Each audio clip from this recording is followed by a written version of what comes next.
నమస్కారం, city news కి స్వాగతం. ముందుగా ముఖ్యాంశాలు.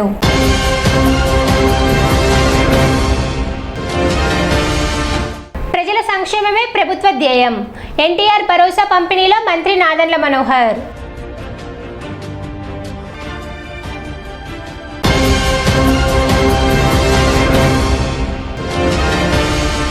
తెనాలిలో పోలీస్ సిబ్బందికి 3 రోజుల ధ్యాన శిక్షణ ప్రారంభం.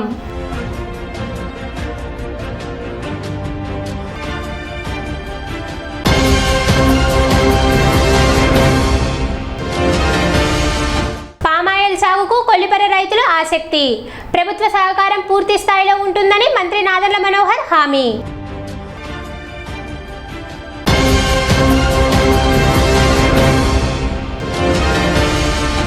సంక్షేమ పాలనకు నిదర్శనం ఎన్టీఆర్ భరోసా. తెనాలి నియోజకవర్గ టీడీపీ పరిశీలకులు అప్పసాని రాజేష్.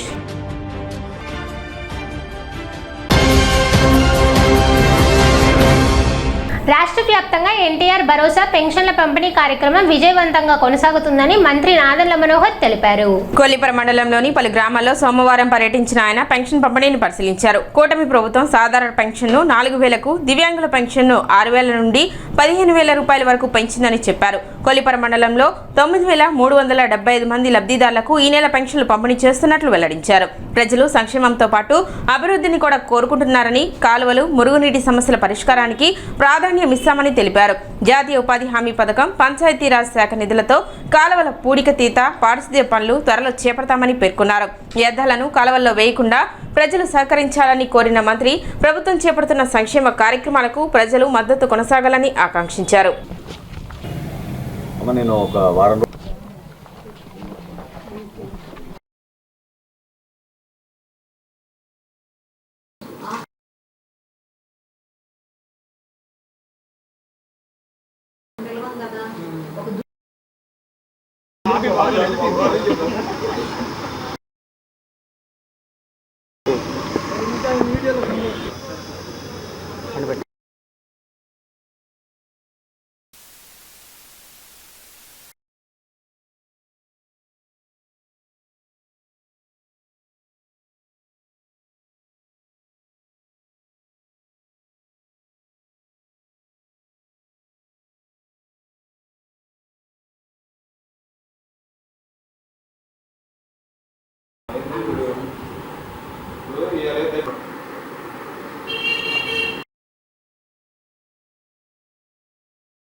ఇక్కడే కాదు, ఎక్కడైనా సరే నోరు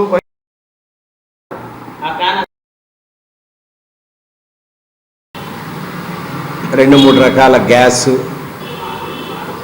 దేశ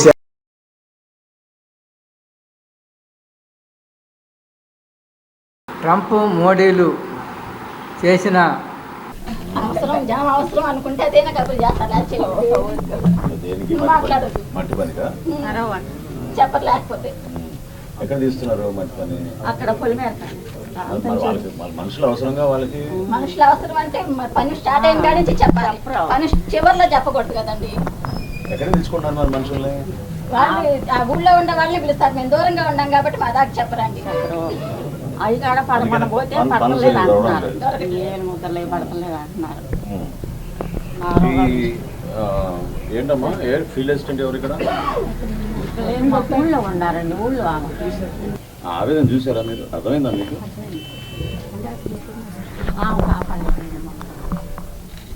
ఏమవుతుంది?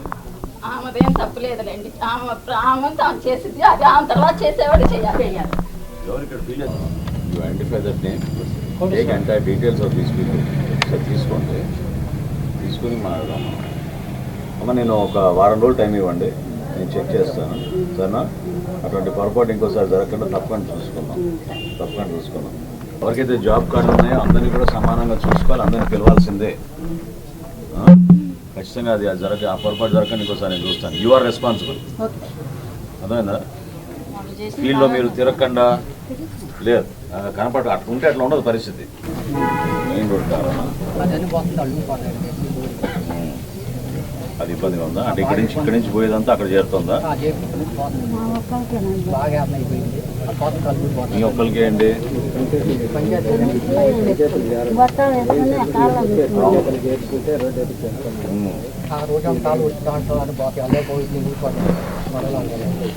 Why don't you address this issue, Siddharth? బియ్యం తీసుకుంటున్నారా?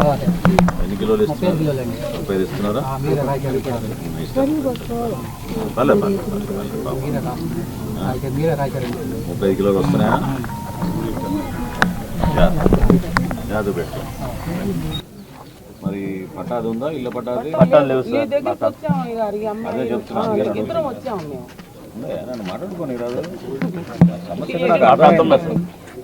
సమస్య అర్థమైంది. ఒక్కొక్కరిని అడుగుతున్నాను, నేను కావాలని అడుగుతున్నాను. అప్పటి నుంచి మీరు ఎంఆర్ఓని వాళ్ళని కలిసారా?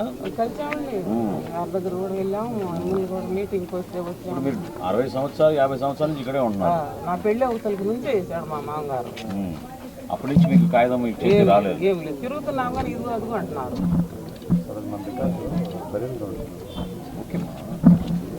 Send it to collector, get approval. They're holding possession, they built houses. Change of record కదా ఇంకా అది, అవునా? సో ఎన్ని 89 సెంట్లు అని అంటున్నారు కదా వాళ్ళు. 89 సెంట్లు మినహాయించండి, మీరు తీసుకోండి, ఫైల్ మూవ్ చేయండి. మూవ్ చేసి you take the approval and you will give pieces to them. Will give pieces because they are holding site on their own కదా. తీసుకోండి. ఓకే, వారం రోజు టైం చెప్తా. ఇల్లు కట్టుకున్నాను, పోలీసులు సర్టిఫికేట్ కావాలి, ఇవ్వం మీకు అంటున్నారు సార్. మాకు ఇల్లు పట్టాలు కావాలి సార్, చేయండి. మాకు అసలు లేదు, ఎప్పటి నుంచో 50 సంవత్సరాల నుంచి ఉన్నాము. మరి ఎంఆర్ఓ కాడికి వెళ్ళినా పోలీసులు సర్టిఫికేట్ మీకు ఇవ్వము, స్థలం అని అంటున్నారు సార్. మరి ఇల్లు కట్టుకోవాలంటే ఎట్లాగా సార్? మేము పేదోళ్ళం కదా. ఇల్లు కట్టిన అదే లోన్ పెట్టిన కోసం పోలీసులు సర్టిఫికేట్ ఇల్లు మనీ వచ్చాము సార్, కుదరదన్నారు కదా సార్. అసైన్మెంట్ వీలు కొనుక్కున్నారా? ఎప్పుడు వచ్చి 60 సంవత్సరాలు 70 సంవత్సరాలు అవుతుంది సార్. ఇక్కడ 70 సంవత్సరాలు అవుతుంది సార్. ఇల్లు కట్టుకుని ఎన్ని రోజులు అయింది? కట్టలేదు సార్, కట్టుకుందామని ఇప్పుడు మేము. అదే ఒరిజినల్ ఎప్పుడు అసైన్మెంట్ జరిగింది సార్? మీ కాడికి మా ఆయన గారు అదే మీకు ఆన్సర్ ఆ రోజు నేను చెప్పున్నా. అది పిఓటి వైలేషన్ ఎప్పుడు అనేది సార్ అడుగుతున్నారు. దానికి అది విత్ ఇన్ ద నామ్స్ మొన్న వచ్చిన జియో ప్రకారంగా ఉంటే పొజిషన్ సర్టిఫికేట్ రెడీ చేశాను, రెడీ చేశాను. ఈ ఇల్లు కూడా వాళ్ళ మీ సొంతం కొనుక్కున్నాను. ఇది కొన్నామండి, కొని ఇల్లు వేసుకున్నాం సార్. మీ అనే సమస్య ఏంటి ఇప్పుడు? మాది ఇల్లు పట్టలేదు సార్. అందరి 15 ఇళ్ళు 20 ఇళ్ళు ఉండయి సార్. ఎప్పటి నుంచి అడుగుతున్నాము. 85 సెంట్లు ఉండే అంటున్నారు, వాటికల్లా పట్టాలు లేవు సార్. ఆ మామూలుగా ఉండాము అంటే ఇప్పుడు పట్టా కావాలి. అక్కడికి వెళ్ళినా అందరు ఇదే అంటున్నారు. సో ఒక వారం టైం ఇవ్వండి అమ్మా, నేను ఏదో ప్లాన్ తోటి చేస్తాను. మీకు రాకూడదు రేషన్ కార్డు అప్పుడు తీసేసారా?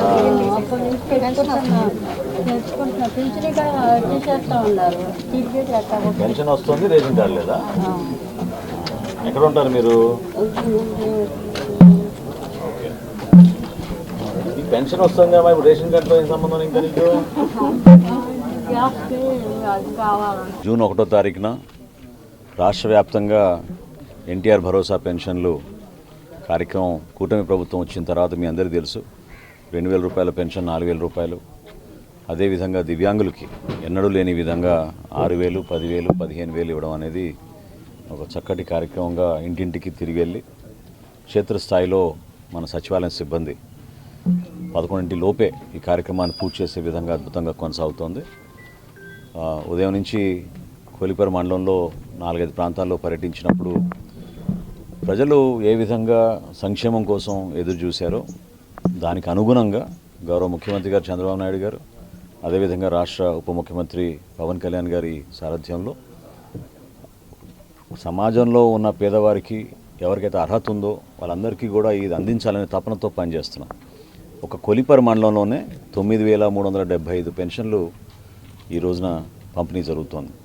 అంటే ప్రతి నెల 3,96,00,000 రూపాయలు 1వ తారీఖున నగదు రూపంలో ఇంటింటికి వెళ్ళి మన సచివాలయ సిబ్బంది అద్భుతంగా పంపిణీ చేస్తూ ఉన్నారు. సంక్షేమంతో పాటు ప్రజలు కోరుకునేది అభివృద్ధి. ఏ ప్రాంతంలో వెళ్ళినా కూడా ఈ కాలనీస్లో ఎక్కువగా సైడ్ కాలువల గురించి, ఈ మరునీటి గురించి ఆ సమస్య నా దృష్టికి తీసుకొచ్చారు. గత సంవత్సరం ముందు రోడ్లు విస్తరణ, రోడ్లు వేసే కార్యక్రమం దాదాపు 80% వరకు మనం అన్ని ప్రాంతాల్లో కంప్లీట్ చేసుకోగలిగాం. ఈ సంవత్సరం ఈ 2 నెలల్లోనే తప్పకుండా జాతీయ ఉపాధి హామీ పథకం కింద, అదేవిధంగా పంచాయతీరాజ్ విభాగం నుంచి గౌరవ ఉప ముఖ్యమంత్రి గారు పవన్ కళ్యాణ్ గారు ఇచ్చిన 28 కోట్ల రూపాయలు అభివృద్ధి కార్యక్రమాల్లో భాగంగా తప్పకుండా ప్రాధాన్యత ఇచ్చుకుంటూ ఎక్కడైతే ఆరోగ్య సమస్యలు రాకుండా చూసుకోవాల్సిన బాధ్యత మా పైన ఉందో అధికారులందరినీ అప్రమత్తం చేసి ఇమీడియట్గా ఆ కార్యక్రమాన్ని ప్రజలకి అందుబాటులో ఉండే విధంగా ఒక ప్రయత్నం ఖచ్చితంగా చేస్తాం.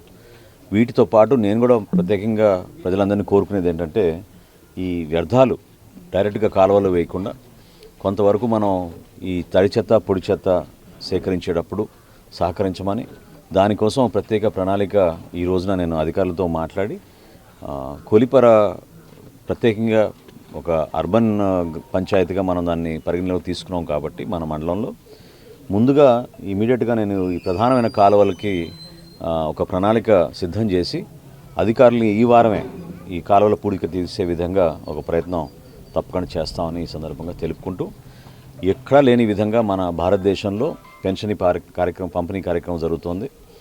అందులో భాగంగానే మా కూటమి ప్రభుత్వం చేస్తున్న ఈ కార్యక్రమాన్ని ప్రజలు కూడా ఒక అంకిత భావంతో ప్రభుత్వం చేస్తున్న ఈ మంచి కార్యక్రమాన్ని వాళ్ళు కూడా మనస్ఫూర్తిగా ఆశీర్వదిస్తారని కోరుకుంటున్నాను. తెనాలి చెంచుపేట 32వ వార్డులో రైల్వే మొక్కజొన్న లోడింగ్, అన్లోడింగ్ కార్యకలాపాల కారణంగా భారీ వాహనాల రాకపోకలు పెరగడంలో స్థానిక ప్రజలు రోడ్లపై రాళ్లు పరిచి ఆందోళన వ్యక్తం చేశారు. జనవాసాల మధ్య నిత్యం భారీ లోడుతో వెళుతున్న హెవీ వెహికల్స్ కారణంగా ప్రమాదాలు జరిగే అవకాశం ఉందని వారు వాపోయారు. గత 30 ఏళ్లుగా ఈ ప్రాంతంలో నివాసం ఉంటున్నామని, ఇప్పటి వరకు ఇలాంటి భయానక పరిస్థితులు ఎదుర్కాలేదని స్థానికులు తెలిపారు. చిన్నపిల్లలు, వృద్ధులు, విద్యార్థులు ఎక్కువగా తిరిగే ఈ రోడ్డుపై భారీ వాహనాలు సంచరించడం వల్ల ఎప్పటికప్పుడు ప్రమాద భయం వెంటాడుతుందన్నారు. సమస్యకు శాశ్వత పరిష్కారం చూపించాలని మీడియా ద్వారా అధికారులను కోరారు.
స్కూల్ బస్సులు, స్కూల్ వ్యాన్లు, చిన్నపిల్లలు సైకిల్ వేసుకుని లేదా వాళ్ళ ఫాదర్స్ బండి మీద వదిలిపెట్టడం ఏదో జరుగుతూ ఉంటుంది. దాని ప్రాబ్లం ఉంది. ప్లస్ రోడ్డు మీద సర్వీస్ లైన్లు ఉన్నాయి. ఈ సర్వీస్ లైన్లు వీళ్ళు ఏంటంటే హైట్ వేసుకొని వస్తూ ఉంటారు. వాళ్ళది ఏమైంది వెళ్ళాలనే ఆతృతతో వాళ్ళు వస్తూ ఉంటారు. అక్కడ ఏదైనా పొరపాటున ఆ సర్వీస్ వైర్ దానికి తగిలి కింద పడవచ్చు. ప్రాబ్లమ్స్ ఉన్నాయి. అది సార్ గారు సత్యలైన్ అయితే మెమోరాండం ఇచ్చారు. రైల్వే డిపార్ట్మెంట్కి పంపించాము. ఇట్లా ఇబ్బంది అవుతుందండి. రైల్వే డిపార్ట్మెంట్ రిపోర్ట్ చేసాము. 22nd ఈ మంత్ 22nd పంపించడం అయ్యింది. వాళ్ళ దగ్గర నుంచి వాళ్ళు యాక్షన్ తీసుకుంటే మనకి మున్సిపల్ ఇచ్చారట, మా తరఫున రైల్వే తరఫున కమిషనర్ ఇచ్చారట, మున్సిపాలిటీ తరఫు నుంచి అదేమైంది అది కలెక్షన్ జరుగుతుంది కదా, చూసారు కదా తమరు మీటింగ్ జరుగుతుంది. దానికన్నా ఒక 1 వీక్ గురించి ఒక 10 రోజుల తర్వాత అటు వెళ్తే మళ్ళీ వాళ్ళు ఇప్పుడు మా ప్రాణాలు పిల్లలు పోతే ఎవరిస్తారు సార్? మీరు చెప్పింది కరెక్టే. చూడండి ఒకసారి ఇది తీసిన 4 రోజులు డాక్టర్లు పెట్టి తీయట్లేదు. పిల్లలు వెళ్తున్నారు, ఏదైనా బస్తా దారి పడింది, పిల్లడు చచ్చిపోతాడు. మీరు వస్తారు, మీరు ఏమంటారు? అయ్యా సహకరించండి కాసేపు మాకంటారు. ఈ అమరావతి ప్లాట్లో ఉన్న రోడ్లు మనుషులు తిరగటాలు కానీ, ఆటోలు కానివ్వండి, చిన్న బళ్ళు తిరగడానికి కానీ మరి లారీలు తిరగడానికి కూడా పర్మిషన్ ఉందా? ఎట్ట పోతారు? అన్ని స్కూల్స్ పిల్లలు అంటే ట్రాఫిక్ రోడ్ ఇది. ఈ ట్రాఫిక్ రోడ్లో పెద్ద పెద్ద లారీలు పెట్టి తోలితే ఏంటి పరిస్థితి ఇక్కడ? కాబట్టి ఈ లారీ రద్దు చేయండి. అదే నువ్వు చెప్పినా కూడా ఇక్కడ ముడికి రావడం వీల్లేదు. అందరం కూడా ఇక్కడ సమావేశమేం కాబట్టి మరి ఎవరు కూడా దీన్ని ఒప్పుకోవట్లేదు. లారీ మటుకు రావడం వీల్లేదు. నా పేరు గోరంట్ల సావిత్రి. గత 35 సంవత్సరాల నుంచి ఈ కాలనీలో నివాసం ఉంటున్నాము. ఇది 4-5 కాలనీ కలిపి ఉంది. పిల్లాజలలో ఇది శ్రమతో కూడుకున్న ఏరియా. ప్రతి వాళ్ళు పాటలకి వెళ్తూ ఉంటారు, పిల్లల్ని వదిలేసి వెళ్తూ ఉంటారు. ఇక్కడ 4-5 స్కూళ్ళు నడుస్తూ ఉన్నాయి. పిల్లలు బయటికి రావాలన్నా భయపడుతున్నాము. ఈరోజు 2 రోజుల క్రితం 4-5 రోజుల క్రితం ఏమో 2 రోజులు వస్తాయమ్మా వ్యాగన్ లోడ్లు, తర్వాత రావు అని అన్నారు. మళ్ళీ వాళ్ళ కంటిన్యూషన్ మళ్ళీ వస్తూనే ఉన్నాయి ఉదయం నుంచి. ఇది ఇలాగే కంటిన్యూ చేస్తారన్న భయంతో మేము అడుగుతున్నాం. ఇవి ఎప్పుడు ఆపుతారు? మా సమస్య ఎప్పుడు పరిష్కరిస్తారు? 30-31 నుంచి కూడా వారికి 6 కాడ నుంచి లారీలు వస్తానే ఉన్నాయి. మొన్న అయితే శుక్రవారం మాట్లాడి చెప్తేనేమో శుక్రవారం ఏం పట్టించుకోవాలి. ఈ ఒక్కరోజేనమ్మా లోడ్ అయిపోద్ది, ఇక రాము మేము అటు వస్తాము స్టేడియం రోడ్డు అన్నారు. స్టేడియం రోడ్డు ముందు 2 లోడ్లు పెట్టారు. ఆ రోడ్డు ఎందుకు బంద్ చేశారు? ఈ రోడ్డు ఎందుకు? 3వ లోడ్ ఇది. 3 లోడ్లు పెట్టారు. ఇప్పుడు పిల్లలు ఇటే తిరుగుతున్నారు, పెద్దవాళ్ళు తిరుగుతున్నారు, ముసలాళ్ళు తిరుగుతున్నారు, లారీలు ఏకంగా వస్తున్నాయి. ఏంటి అసలు ఈ రోడ్డు అచ్చంగా లారీలకేనా లేకపోతే జనాభాకి పెట్టారా ఏంటి అసలు? వాళ్ళు మళ్ళీ వారం ఆగితే స్కూళ్ళు ఓపెన్ అవుతాయి, స్కూళ్ళకి వెళ్ళాలి. ముసలా మొత్తగా తిరుగుతున్నారు. వాళ్ళు అటు ఇటు చూడుకోకుండా లాగిచ్చేస్తున్నారు. శుక్రవారం నుంచి కొంచెం నెమ్మదిగానే లాగుతున్నారు, నిదానంగా వస్తున్నాయి. అంతకుముందు ఫోన్లు మాట్లాడుకుంటా ట్రాక్టర్ల వాళ్ళు కానీ లారీలు కానీ విపరీతంగా వచ్చినాయి. కాబట్టి మా మీద దయ ఉంచి మీరు కాస్త కమిషనర్ గారు కానీ మంత్రి గారు కానీ దయించి చర్య తీసుకొని ఈ లారీలు ఆపితే బాగుంటుందని మేము అనుకుంటున్నాం. తెనాలి కొత్తపేటలో నూతనంగా ఏర్పాటు చేసిన ఎంఆర్ విందు భోజనం హోటల్ సోమవారం ప్రారంభమైంది. ఈ కార్యక్రమానికి తెనాలి నియోజకవర్గ తెలుగు యువత అధ్యక్షుడు కోగటి రోహిత్ ముఖ్య అతిథిగా హాజరై హోటల్ను ప్రారంభించారు. ఈ సందర్భంగా ఆయన మాట్లాడుతూ వినియోగదారులకు నాణ్యమైన ఆహారం, మెరుగైన సేవలు అందించి సంస్థ అభివృద్ధి చెందాలని ఆకాంక్షించారు. కార్యక్రమంలో స్థానిక ప్రముఖులు, వ్యాపారవేత్తలు, బంధుమిత్రులు, శ్రేయాభిలాషులు పాల్గొని నిర్వాహకులకు శుభాకాంక్షలు తెలిపారు. రమేష్, సాదిక్, అమన్, ప్రసన్న, గౌస్, గణేష్, కిరణ్ తదితరులు పాల్గొన్నారు. తెనాల్లో ఈరోజు ఈ విందు భోజనం అనే హోటల్ ప్రారంభించడం ఇక్కడ స్థానికతకు, ఇక్కడ యువతకు ఉద్యోగాలు కల్పించడం చాలా సంతోషంగా ఉంది. అట్లాగే విందు భోజనం అనే పేరులోనే ఒక కుటుంబ నేపథ్యం ఉంది, ఒక ఆత్మీయత, ఒక ఆతిథ్యం కలగలిసిన ఈ హోటల్ దినదినాభివృద్ధి చెంది తెనాలిలో మంచి పేరు సాధించాలని కోరుకుంటున్నాను. అట్లాగే ఈ హోటల్ యాజమాన్యం కూడా పరిశుభ్రతకు అట్లాగే క్వాలిటీకి ప్రాధాన్యత ఇచ్చి మంచి పేరు తెచ్చుకోవాలని ఆకాంక్ష. రాష్ట్ర ప్రభుత్వం రైతుల ఆదాయం పెంచేందుకు ప్రత్యామ్నాయ పంటల సాగును ప్రోత్సహిస్తుందని మంత్రి నాదెండ్ల మనోహర్ తెలిపారు. తెనాలి నియోజకవర్గంలోని కొల్లిపర మండలం పాత బొమ్మవానిపాలెంలో సోమవారం నిర్వహించిన పామాయిల్ సాగు రైతుల అవగాహన సదస్సులో ఆయన పాల్గొన్నారు. 2047 స్వర్ణాంధ్ర లక్ష్యాలలో భాగంగా నిర్వహించిన ఈ కార్యక్రమంలో పామాయిల్ సాగుకు ముందుకు వచ్చిన 34 మంది రైతులతో మంత్రి ముఖాముఖి నిర్వహించి పలు అంశాలపై చర్చించారు. రైతుల ఆదాయం పెంచేందుకు ఆయిల్ పామ్ సాగు మంచి ప్రయత్నమని పేర్కొన్న ఆయన ఈ పంట ద్వారా దీర్ఘకాలికంగా అధిక ఆదాయం పొందే అవకాశం ఉందని అన్నారు. ఇప్పటికే ఏలూరు జిల్లాలో రైతులు పామాయిల్ సాగుకు ముందుకు వచ్చారని, దానిని 15% పెంచే విధంగా చర్యలు చేపడుతున్నట్లు చెప్పారు. అక్కడ ప్రత్యేక ల్యాబ్ కూడా ఏర్పాటు చేసినట్లు తెలిపారు. కొల్లిపర మండలంలో 34 మంది రైతులు 84 ఎకరాల్లో ఆయిల్ పామ్ సాగు చేపట్టేందుకు ముందుకు రావడం సంతోషకరమని అన్నారు. రైతులకు ఆయిల్ పామ్ సాగు వల్ల కలిగే ప్రయోజనాలు, ప్రభుత్వ ప్రోత్సాహకాలు, మార్కెట్ అవకాశాలపై మంత్రి వివరించారు. త్వరలో కొల్లిపర రైతులను ఏలూరు జిల్లాకు తీసుకువెళ్లి అక్కడి సాగు విధానాలు, దిగుబడులు, ఫలితాలను ప్రత్యక్షంగా చూపిస్తామని తెలిపారు. పామాయిల్ సాగుకు ముందుకు వచ్చే రైతులకు ప్రభుత్వం అన్ని విధాలుగా సహకారం అందిస్తుందని, సాంకేతిక సూచనలు, అవసరమైన మద్దతు, అవగాహన కార్యక్రమాలు నిరంతరం నిర్వహిస్తామని హామీ ఇచ్చారు. రైతుల అభివృద్ధి, ఆదాయం పెంచడమే ప్రభుత్వ ప్రధాన లక్ష్యమని ఆయన స్పష్టం చేశారు. ఈ కార్యక్రమంలో వ్యవసాయ శాఖ అధికారులు, ప్రజాప్రతినిధులు, రైతులు పాల్గొన్నారు.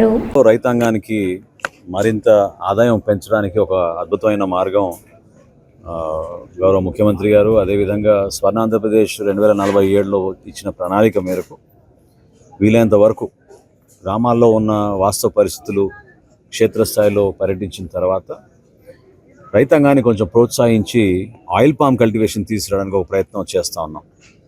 ఏలూరు జిల్లా ఇన్ఛార్జ్ మంత్రిగా దాదాపు 15% మనం పెంచడానికి కోసం అక్కడ ఆయిల్ పామ్ కల్టివేషన్ రైతాంగం చాలా ఇంట్రెస్ట్ చూపించారు.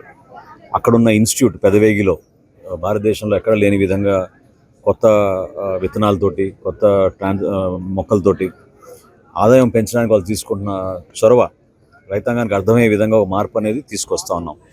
ఈరోజు తెనాలి నియోజకవర్గంలో కొల్లిపర మండలంలో ప్రత్యేకంగా ఒక 34 రైతులు సుమారు 84 ఎకరాలు విస్తరించడానికి కోసం పంట వేయడానికి వాళ్ళు అంగీకరించారు.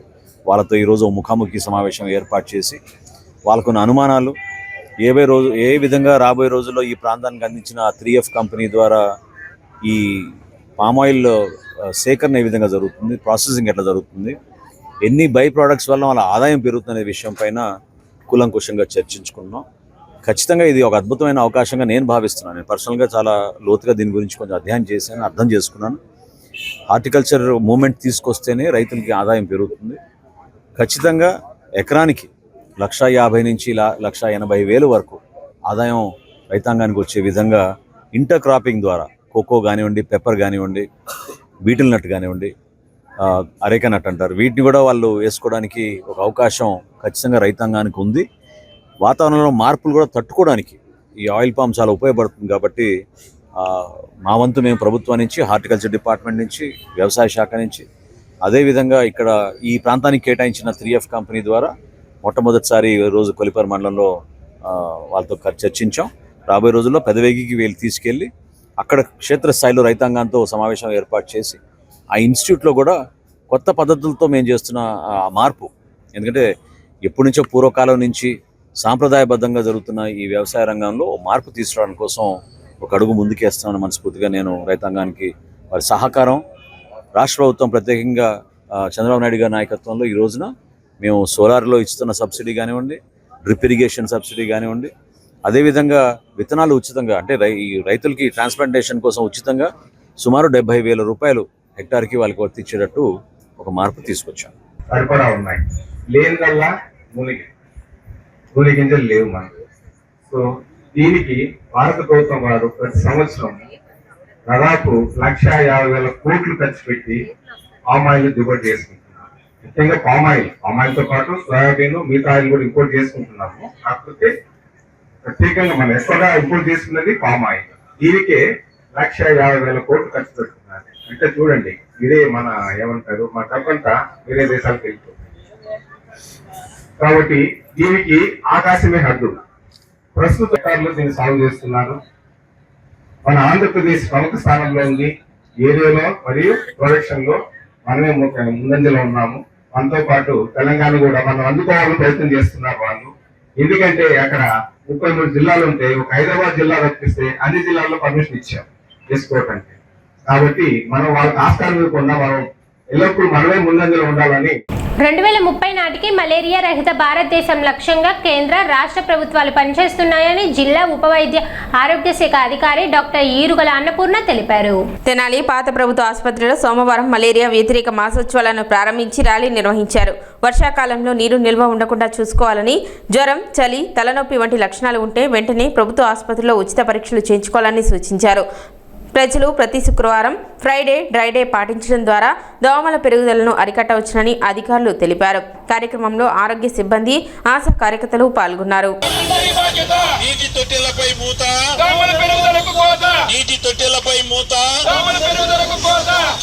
మలేరియా కావచ్చు, కావచ్చు, జ్వరమా మలేరియా కావచ్చు, పరిశుభ్రత ఉంటే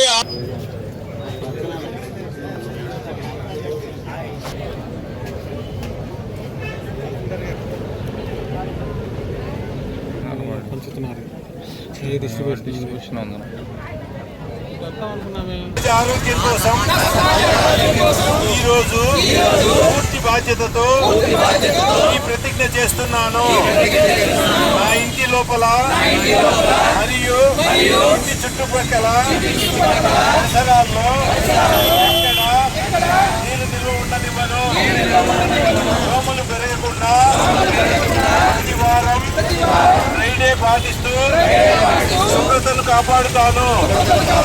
ఈరోజు మనం జూన్ 1 నుండి 30వ తారీఖు వరకు మలేరియా వ్యతిరేకత మాసోత్సవం జరుపుకుంటున్నాము. ఈ జూన్లోనే ఎందుకంటే వర్షాలు మొదలవుతాయి కాబట్టి ఈ వర్షాల్లో మనకి దోమలు పెరిగే అవకాశం ఉంది కాబట్టి ఈ జూన్ నెలంతా మనం 1 నుండి 30వ తారీఖు వరకు ఈ వ్యతిరేకత మాసోత్సవాలు మనం జరుపుకుంటాం. ఈ సందర్భంగా ఈరోజు మనము పాత గవర్నమెంట్ హాస్పిటల్ నుండి మనం ర్యాలీ కండక్ట్ చేసుకుంటాం. ఈ ర్యాలీ యొక్క ముఖ్య ఉద్దేశం ఏంటంటే మలేరియా పట్ల దోమలు వలన వచ్చే వ్యాధుల పట్ల అవగాహన కల్పించడం, మెయిన్గా మలేరియా, చికెన్ గున్యా, డెంగ్యూ ఈ వ్యాధుల పట్ల ప్రజలకు అవగాహన కల్పించడంలో మనం ముఖ్య ఉద్దేశము. ఈ నెలంతా మన ఏఎన్ఎం కానీ ఆశాలు కానీ ఇంటికి సర్వే చేస్తారు. ఎక్కడైనా ఫీవర్ కేసులు ఏమన్నా ఉన్నా అవి ఐడెంటిఫై చేసి వాళ్ళకి రక్త పరీక్షలన్నీ జరుపుతారు కాబట్టి ప్రజలు సహకరించాల్సిందిగా కోరుచున్నాను. సో ఎవరికైనా జ్వరం ఉంటే వాళ్ళకి స్ప్రేస్ జరుగుతుంది. సో అంతేకాకుండా మున్సిపల్ ఈ తెనాలి పురపాలక సంఘం పరిధిలో మనం కూడా ఎక్కువ ఎక్కడా నీళ్లు నిలవకుండా ఉండటానికి ఈ డ్రైన్స్లో సిల్ట్ తీయించడం కానీ ఇలాంటి కార్యక్రమాలన్నీ ఎక్కడ లో లైంగ్ ఏరియాస్ ఈ ల్యాండ్ ఫిల్లింగ్ చేయడం కానీ ఎక్కడ నీళ్ళు ఆయిల్ బాక్స్ వేయించడం కానీ ఇలా municipality spraying. So spraying team నడుస్తుందండి కాలువల్లో. సో స్ప్రేయింగ్ చేస్తూ ఉంటారు. ఫాగింగ్ కూడా ఎవ్రీడే ఫాగింగ్ జరుగుతూ ఉంటుంది. ఫిక్స్డ్ వార్డ్స్లో టైం టేబుల్ షెడ్యూల్ ప్రకారం జరుగుతుంది. ఇలాంటి యాక్టివిటీస్ ఈ మలేరియా యూనిట్ ఆధ్వర్యంలో జరుగుతుంది. అలాగే కాకుండా ఈ ఫ్రైడే కూడా ఫ్రైడే పాటించడంలో మెయిన్ ఉద్దేశం కూడా ఎక్కడైనా నీటి నిల్వలు ఉంటే ఈ దోమల అభివృద్ధిని మనం అరికట్టేందుకు. సో పోలీస్ సిబ్బందిలో మానసిక ప్రశాంతత, ఒత్తిడి నియంత్రణ, విధుల నిర్వహణలో సామర్థ్యాన్ని పెంపొందించేందుకు రాష్ట్ర ప్రభుత్వం ఆధ్వర్యంలో 3 రోజుల ప్రత్యేక ధ్యాన శిక్షణ కార్యక్రమాన్ని సోమవారం తెనాలిలోని చావాస్ గ్రాండ్లో ప్రారంభించారు.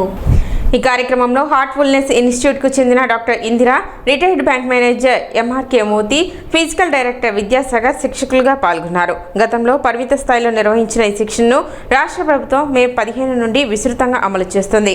3 రోజుల పాటు జరిగే ఈ శిక్షణలో మొదటి రోజు రిలాక్సేషన్, రెండో రోజు క్లీనింగ్, మూడో రోజు అంతరంగంతో అనుసంధానం అంశాలపై అవగాహన కల్పించనున్నారు. శాంతి భద్రతల పరిరక్షణలో కీలక పాత్ర పోషించే పోలీస్ సిబ్బంది ప్రశాంతంగా, సమర్థవంతంగా విధులు నిర్వర్తించాలనే లక్ష్యంతో ఈ కార్యక్రమాన్ని నిర్వహిస్తున్నట్లు తెలిపారు.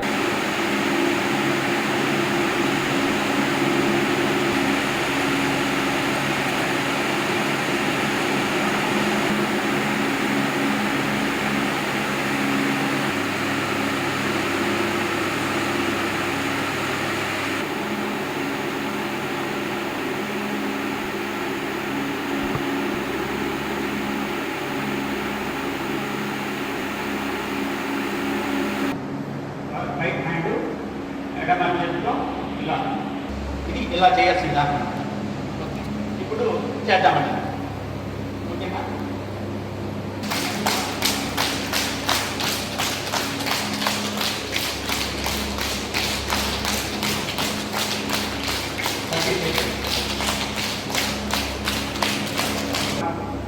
ఇక్కడ డిస్టెన్స్ అంటే ఇలా ఓకే ఇది మారుతాం.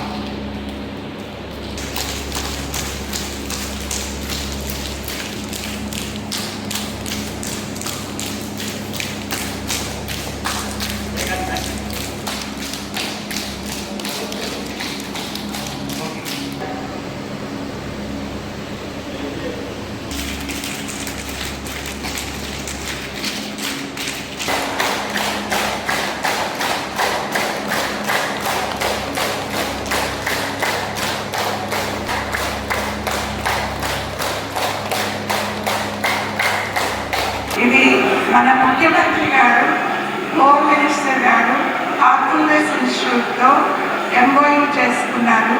పోలీస్ డిపార్ట్మెంట్ వాళ్ళకి శాంతి భద్రతలు నిర్వహించే వాళ్ళ విధులకు ఉపయోగపడాలి అన్న ఉద్దేశంతో ఈ హార్ట్ఫుల్నెస్ మెడిటేషన్ అనేది ఇంట్రడ్యూస్ చేయడం జరుగుతుంది. ఇది ప్రపంచం మొత్తం మీద ఉన్న సంస్థ. మన ఇండియా అంతా కూడా ప్రోగ్రామ్స్ జరుగుతున్నాయి. మన ఆంధ్రప్రదేశ్లో మొన్న పైలట్ ప్రాజెక్ట్ లాగా పోలీస్ డిపార్ట్మెంట్లో మే 15న ఒంగోలులో స్టార్ట్ చేయడం జరిగింది. ఈ ప్రోగ్రాం వలన అందరికీ కూడా ఉపయోగపడాలి, పోలీస్ డిపార్ట్మెంట్ వాళ్ళు ఆరోగ్యంగా శాంతిగా ఉండాలి అన్న ఉద్దేశంతో స్టార్ట్ చేయడం జరిగింది. ఇది 3 రోజుల ప్రోగ్రామ్ అండి. మొదటి రోజు రిలాక్సేషన్ మెడిటేషన్ గురించి చెప్తాము. రెండవ రోజు క్లీనింగ్ రిజర్వనేషన్ గురించి చెప్తాము. మా డిస్టిక్ ఎస్పీ గారు శ్రీ ఉకుల్ జిందాల్ గారు సార్ గారు, అదేవిధంగా మా గౌరవ డిఎస్పీ గారు, వీళ్ళందరి సూచనలు సలహాల మేరకు ఇక్కడ తెనాలి 3 టౌన్ పట్టణ పోలీస్ స్టేషన్ పరిధిలో ఉన్నటువంటి చావా గ్రౌండ్లో ఇక్కడ స్ట్రెస్ న్యూట్రలైజింగ్ ఎక్సర్సైజెస్ అనేవి ప్రత్యేకమైనటువంటి ట్రైనర్స్, రాష్ట్ర గవర్నమెంట్ చేత రిక్రూట్ చేయబడినటువంటి ట్రైనర్స్ అందరూ కూడా వచ్చి ఇక్కడ మా సబ్ డివిజన్ పరిధిలో ఉన్నటువంటి సిబ్బంది అందరికీ కూడా ట్రైన్ చేయడం అనేది జరిగింది. యోగాసనాలు కాకుండా ధ్యానం ఎలా చేయాలి, రోజువారీ కార్యక్రమాల్లో బిజీగా ఉండేటువంటి మనలో నుంచి అంటే మనకి హార్ట్కి మనసుని అనుసంధానం ఎలా చేయాలి అనేటువంటిది ఇక్కడ కార్యక్రమాన్ని ఆర్గనైజ్ చేయడం అనేది జరిగింది. తెనాలి కొత్తపేటలోని క్యాపిటల్ ఎంటర్ప్రైజెస్ భవనంలో స్టేట్ బ్యాంక్ ఆఫ్ ఇండియా నూతన ప్రాంతీయ కార్యాలయాన్ని సోమవారం ప్రారంభించారు. ఈ కార్యక్రమానికి SBI managing director Amar Ram Mohan Rao ముఖ్య అతిథిగా హాజరై కార్యాలయాన్ని ప్రారంభించారు. ఈ సందర్భంగా బ్యాంక్ అధికారులు మాట్లాడుతూ ప్రాంతీయ కార్యాలయం ద్వారా తెనాలి పరిసర ప్రాంతాల ఖాతాదారులకు మరింత సమర్థవంతమైన బ్యాంకింగ్ సేవలు అందుబాటులోకి వస్తాయని తెలిపారు. కార్యక్రమంలో SBI అధికారులు, సిబ్బంది, ప్రముఖులు పాల్గొన్నారు.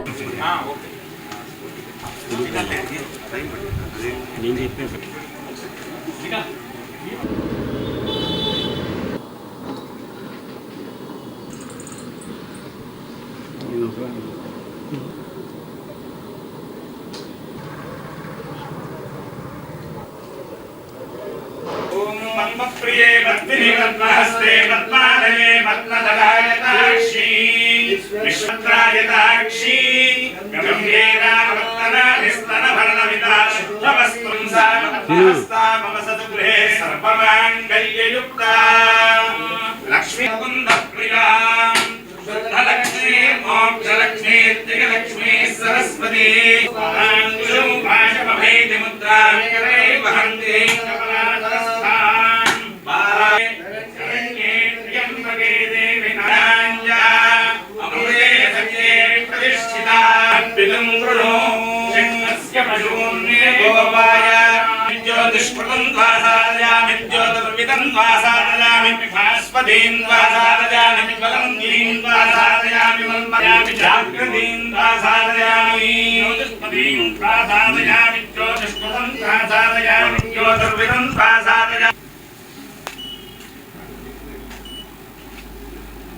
ఈరోజు తెనాలి RBO ఇనాగరేషన్లో పార్టిసిపేట్ చేయడం నాకు ఎంతో ఆనందంగా ఉంది.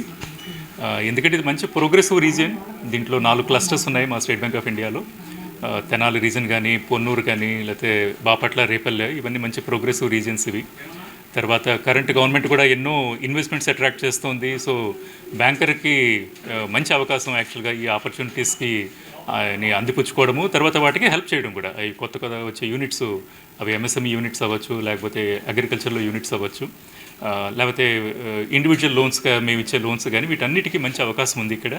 సో ఈ అడ్మినిస్ట్రేటివ్ ఆఫీసు ఒక మంచి లొకేషన్లో, తర్వాత విశాలంగా ఇక్కడ పనిచేయడం అనేది వీళ్ళకి 38 బ్రాంచెస్ మీద ఓవర్సైట్ కానీ, సూపర్విజన్ కానీ ఎఫెక్టివ్గా ఉంటుంది.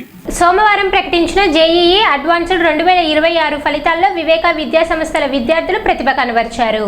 దేశంలోని ప్రతిష్టాత్మక IITలో ఇంజనీరింగ్ కోర్సుల ప్రవేశాలకు అవసరమైన ర్యాంకులు సాధించి 5 విద్యార్థులు అర్హత పొందారు. P. సంతోష్ కుమార్, G. అవినాష్, యశస్విని, సంపత్ కుమార్, పఠాన్ సుహానా JEE అడ్వాన్స్డ్లో ఉత్తమ ఫలితాలు సాధించి IIT ప్రవేశాలకు అర్హత సాధించారు. ఈ సందర్భంగా వివేక మహిళా కళాశాలలో ప్రత్యేక అభినందన సభ నిర్వహించి విద్యార్థులను ఘనంగా సత్కరించారు. కార్యక్రమంలో పాల్గొన్న వివేక విద్యా సంస్థల ఎగ్జిక్యూటివ్ డైరెక్టర్ రామరాజు మాట్లాడుతూ దేశంలో అత్యంత ప్రతిష్టాత్మకమైన జేఈఈ అడ్వాన్స్డ్ పరీక్షల్లో తమ విద్యార్థులు అద్భుత ప్రతిభ కనబరచడం గర్వకారణమని అన్నారు. గత ఏడాది 3 విద్యార్థులు ఐఐటీలో ప్రవేశాలకు అర్హత సాధించగా ఈ ఏడాది 5 విద్యార్థులు విజయం సాధించడం వారి కృషి, తల్లిదండ్రుల ప్రోత్సాహం, అధ్యాపకుల అంకిత భావానికి నిదర్శనమని పేర్కొన్నారు. విద్యార్థుల విజయాలను అభినందించిన విద్యా సంస్థల చైర్మన్ రావిపాటి వీరనారాయణ భవిష్యత్తులో మరింత ఉన్నత శిఖరాలను అధిరోహించాలని ఆకాంక్షించారు. ఈ కార్యక్రమంలో coordinator N Sunil, Srinivasarao, CEO Uday Kiran, Venkatram, Sai, Awaz, Murali, Rambabu తదితరులు పాల్గొన్నారు.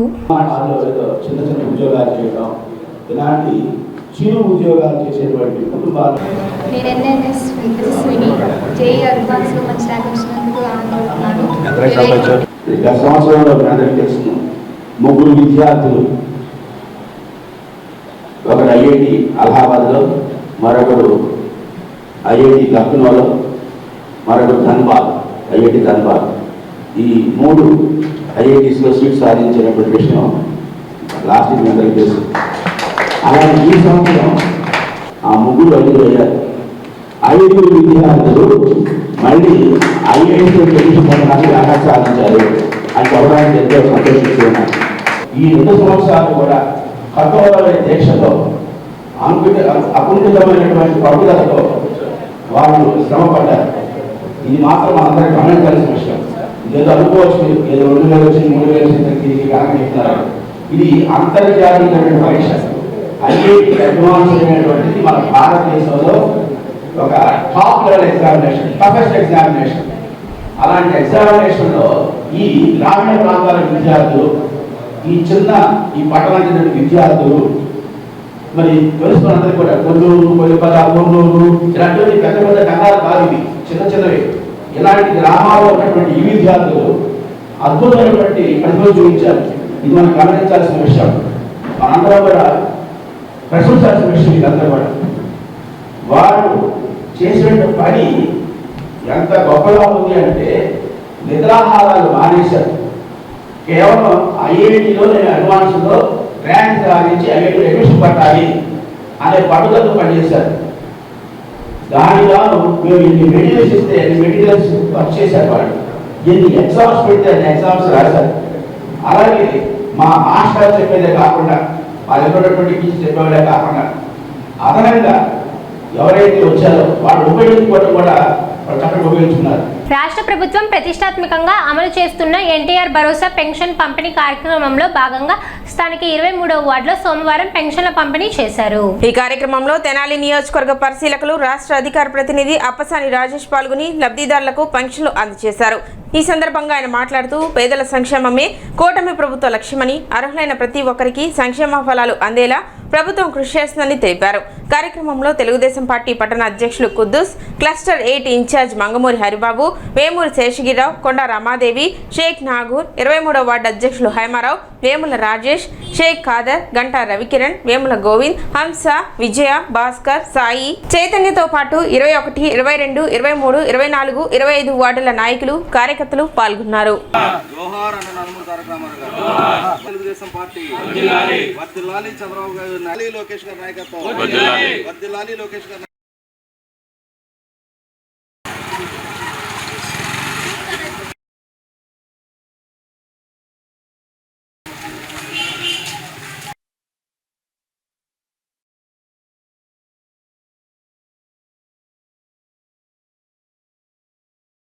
చంద్రబాబు నాయుడు గారు తాను వాగ్దానం చేసిన 4,000 రూపాయల పెన్షన్ అమలు చేస్తానని చెప్పిన వాగ్దానాన్ని నిలుపుకుంటూ 2024 జూన్ 12 ప్రభుత్వం 10 బాధ్యతలు చేపడితే 2024 జూలై 1 అంటే ప్రభుత్వ అధికారంలోకి వచ్చిన కేవలం 19 రోజుల్లో ఆ 3,000 ఉన్న పెన్షన్ 4,000 చేస్తూ మేనిఫెస్టో ప్రకటించిన ఏప్రిల్ నెల నుంచి ఆనాడు జగన్మోహన్ రెడ్డి ప్రభుత్వం అధికారంలో ఉంది, కోడ్ ఆఫ్ కండక్ట్ అమల్లో ఉంది. అయినా సరే ఏప్రిల్, మే, జూన్ నెలలను కూడా కలుపుకొని ఆ 3 నెలలది కూడా 1,000 రూపాయల చొప్పున కొత్తగా పెంపుదలైన 4,000 కలిపి 2024 జూలై 7వ తారీఖు రోజు, జూలై 1వ తారీఖు నుంచి 7,000 రూపాయల పెన్షన్ అమలు చేస్తూ వస్తున్నారు. అంటే చంద్రబాబు నాయుడు గారు ఆయన ప్రజలకు ఇచ్చిన వాగ్దానాలను ఏ విధంగా నిలుపుకుంటున్నారు అని, ఇదే సందర్భంలో ఇవాళ ఫిజికల్ డిజబిలిటీ పెన్షను 3,000 ఉన్నదాన్ని 6,000 చేశారు. అలాగే కిడ్నీ డయాలసిస్ పేషెంట్లకి 5,000 ఉన్న పెన్షన్ 10,000 రూపాయలు చేస్తున్నారు. 85% నుంచి 100% వరకు డిజబిలిటీ ఉండి బెడ్ రిడన్ అయి ఉన్న పేషెంట్లకి 15,000 రూపాయలు పెన్షన్ ఇస్తూ ఉన్నారు. వీటికి అదనంగా చంద్రబాబు నాయుడు గారి పాలనా హయాంలోనే చేనేత కార్మికులకి, కలుగీత కార్మికులకి, ఒంటరి మహిళలకి, అలాగే హిజ్రాలకి, వీళ్ళందరికీ కూడా ట్రాన్స్జెండర్లకు కూడా పెన్షన్ సౌకర్యాన్ని మొట్టమొదటిగా కల్పించడం జరిగింది. ఇవాళ 26 రకాల పెన్షన్లు రాష్ట్ర వ్యాప్తంగా 62,60,000 మందికి ప్రతి నెల సుమారుగా సంవత్సరానికి 41,000 కోట్ల రూపాయలు కేవలం సామాజిక పెన్షన్ల మీద ఖర్చు చేస్తూ ఉన్న ఏకైక ప్రభుత్వం భారతదేశంలో చంద్రబాబు నాయుడు గారి నాయకత్వంలోనే ఎన్డీఏ కూటమి ప్రభుత్వం. ఆంధ్రప్రదేశ్లో సినీ పరిశ్రమ అభివృద్ధిపై పవన్ కళ్యాణ్, బాలకృష్ణల మధ్య భిన్నాభిప్రాయాలు ఉన్నాయని స్పష్టమైందని మూవీ ఆర్టిస్ట్ అసోసియేషన్ ఆంధ్రప్రదేశ్ 24 విభాగాల యూనియన్ మా ఏపీ వ్యవస్థాపకులు సినీ దర్శకుడు దిలీప్ రాజా తెలిపారు.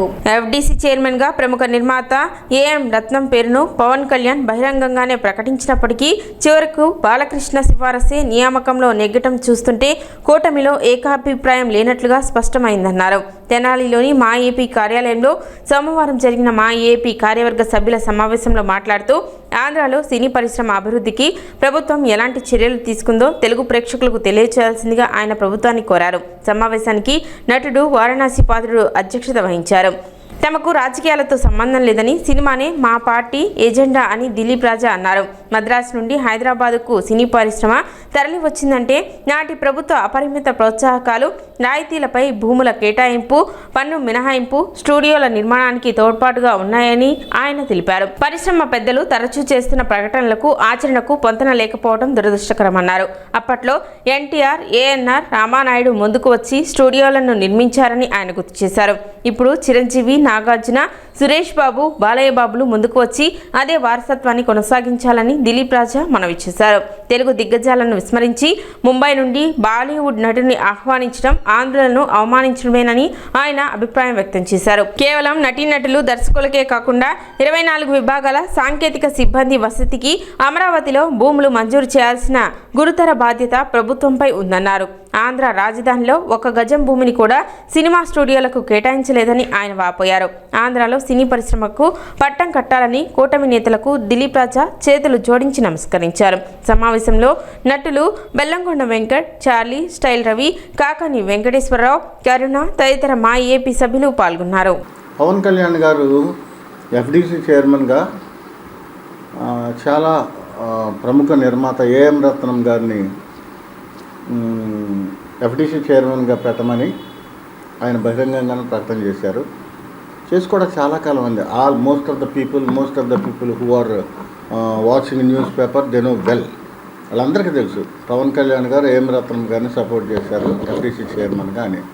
బట్ వాట్ హ్యాపెండ్ లేటర్ అంటే బాలయ్య బాబు గారు ఎవరినైతే రికమెండ్ చేశారో అతన్ని ఎఫ్డీసీకి చైర్మన్గా వేయటం జరిగింది. ఓకే, ఇక్కడ కూటమి నాయకుల మధ్య సయోధ్య లేదు, ఏకాభిప్రాయం లేదు.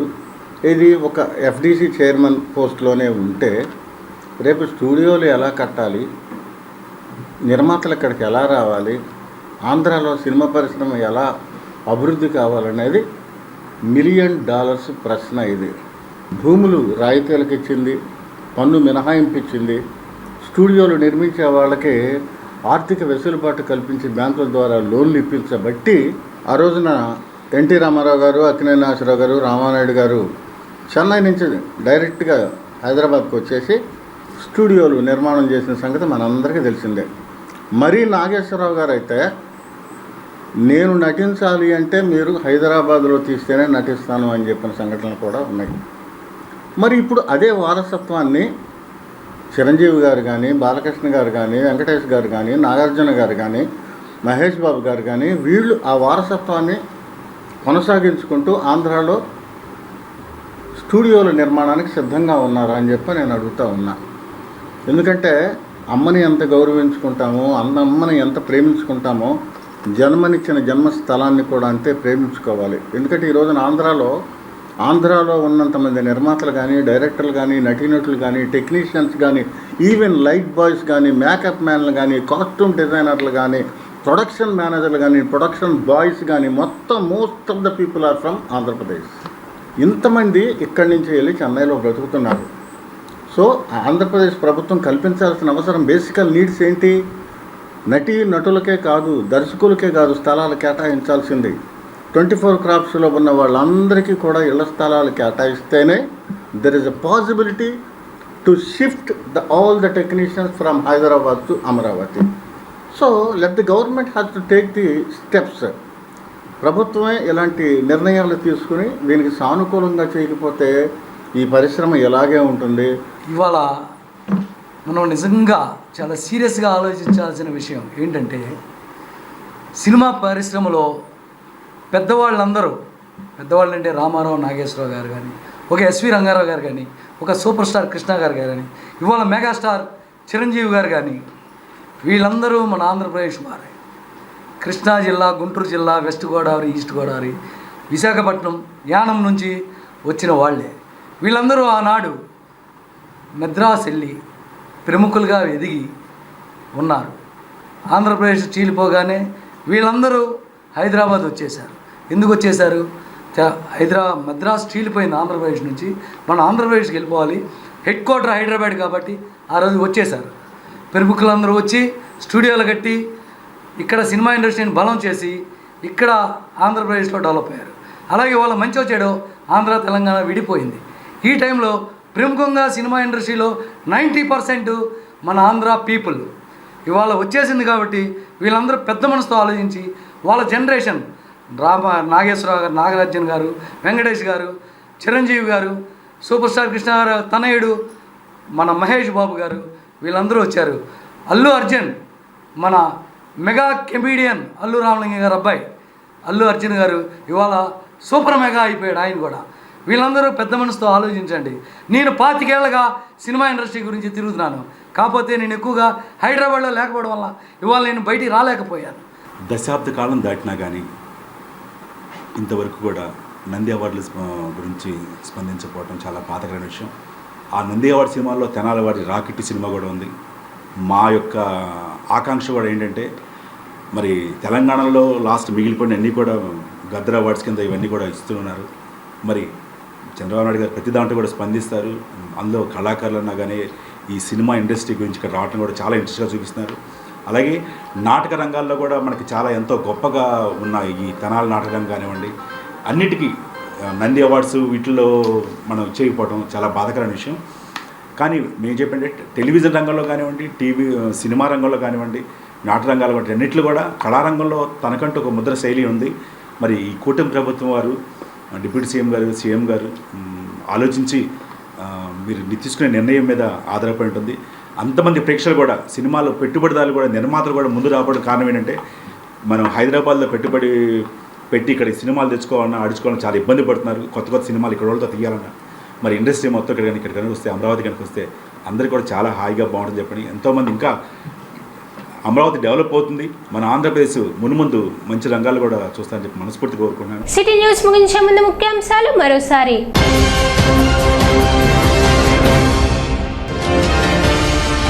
ప్రజల సంక్షేమమే ప్రభుత్వ ధ్యేయం. ఎన్టీఆర్ భరోసా పంపిణీలో మంత్రి నాదెండ్ల మనోహర్.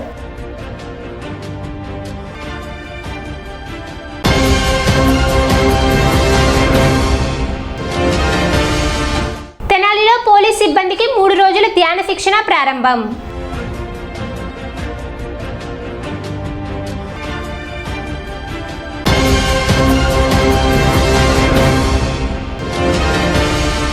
పామాయిల్ సాగుకు కొల్లిపర రైతులు ఆసక్తి. ప్రభుత్వ సహకారం పూర్తి స్థాయిలో ఉంటుందని మంత్రి నాదెండ్ల మనోహర్ హామీ.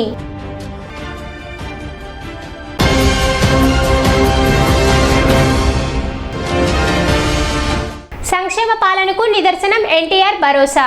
తెనాలి నియోజకవర్గ టీడీపీ పరిశీలకులు అప్పసాని రాజేష్.